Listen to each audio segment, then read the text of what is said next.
96 সালে আপনারা মিলন সাহেবকে এমপি বানিয়েছেন, তখন আপনাদের জন্য কিছু করতে পারে নাই।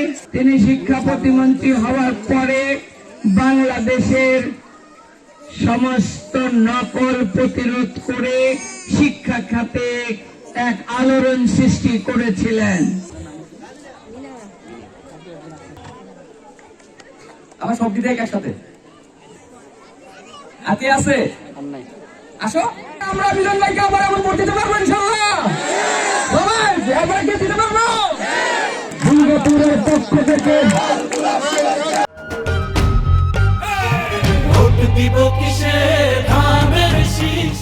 আল্লাহর রহমত হয়েছিল, সে ফ্যাসিস্ট সরকার উপর থেকে চলে গিয়েছে।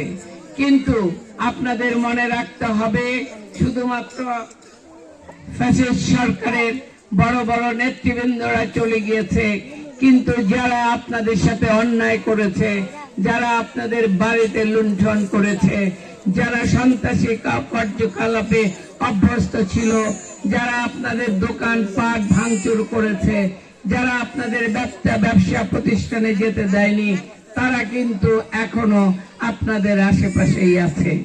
তাই আমি বলবো, এদের কাছ থেকে আপনারা সাবধান থাকবেন।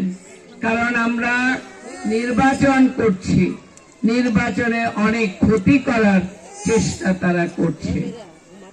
96 সালে আপনারা মিলন সাহেবকে এমপি বানিয়েছেন, তখন আপনাদের জন্য কিছু করতে পারে নাই, কারণ সরকার ছিল 96 সালে আওয়ামী লীগ। আর আমাদের কচুয়ার অনেক মানুষকেই জেলে দিয়েছিল। আমার যতটুকু মনে আছে, 400 আসামিকে মিলন সাহেব জেল থেকে বের করিয়েছিল। তার মানে তাদের মুখ্য কাজ মানুষকে কষ্ট দেওয়া, মানুষকে মামলা করে দেওয়া, এগুলি তাদের মুখ্য কাজ ছিল। 2001 সালে আবারও মিলন সাহেবকে আপনারা কষ্ট করে আপনারা তাকে ভোট দিয়েছিলেন এবং তিনি জয়ী হয়েছিলেন। তখন আমাদের বাংলাদেশ জাতীয়তাবাদী দলের তিনবারের প্রধানমন্ত্রী আপসীন নেত্রী বেগম খালেদা জিয়া মিলন সাহেবকে শিক্ষা প্রতিমন্ত্রী বানিয়েছিলেন।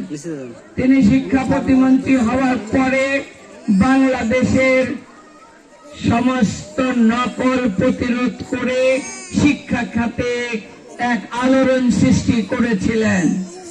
সমস্ত নকল বাংলাদেশে একটি ক্যান্সারের আওতায় পড়েছিল, কারণ জাতিকে ধ্বংসের মুখে ঠেলে দিচ্ছিল। যে জাতি শিক্ষা থাকে না, সে জাতি কখনো উন্নতি করতে পারে না। এই জাতিকে ধ্বংস করার জন্য আমাদেরকে নকল শিখিয়েছিল। তাই নকল প্রতিরোধ করতে মিলন সাহেব নেমে পড়েছিল। সারা বাংলাদেশে তিনি পরীক্ষা খাতে নকল প্রতিরোধ করে প্রতিটা স্কুলের ছাত্রছাত্রীকে টেবিলে বসানোর ব্যবস্থা করেছিল। তারপর পরবর্তীতে ছেলে মেয়েরা পড়াশোনা শুরু করে, ভালোভাবে পরীক্ষা দিতে যায়, নকলের ব্যবস্থাটা বন্ধ হতে থাকে। এবং 1 তারিখে, জানুয়ারি মাসের 1 তারিখে আমাদের কোমলমতি ছেলে মেয়েদের হাতে নতুন বই উঠিয়ে দিতে সক্ষম হন মিলন সাহেব।